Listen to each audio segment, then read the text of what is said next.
Le deuxième grand titre de l'actualité, c'est l'assaut qui est en cours, toujours en cours dans le centre commercial de Nairobi au Kenya. Une nouvelle offensive est menée depuis l'aube pour tenter de mettre fin à la prise d'otages qui dure depuis plus de 48 heures maintenant.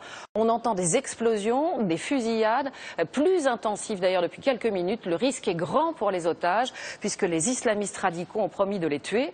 Le dernier bilan fait état de 69 morts et 63 disparus. Samassoula. Mouvement de panique, il faut reculer. Les combats s'étendraient dans la rue.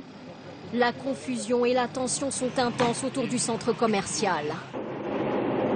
Des explosions, de la fumée noire qui s'échappe du bâtiment et des coups de feu nourris.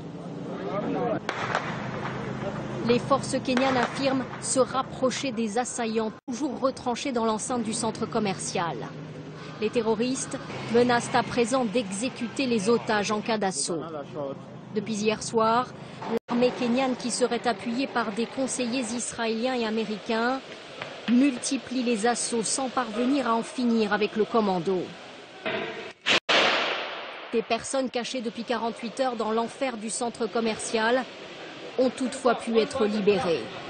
Très peu d'informations filtrent sur les opérations en cours, mais on en sait désormais un peu plus sur le déroulement de l'attaque samedi. Un journal local a pu visionner des images de caméras de sécurité. Les assaillants, une douzaine, seraient arrivés en deux groupes, entrés par la porte principale et par le parking. Muni de fusils d'assaut, le commando a d'abord lancé des grenades dans la foule, puis exécuté froidement les otages qui étaient incapables de réciter une prière musulmane, avant de cribler de balles les portes des toilettes où s'étaient réfugiés des clients. Dans sa revendication, le chef du groupe somalien dit agir en représailles à l'intervention kenyane en Somalie. Il dit son groupe déterminé et prêt à mourir.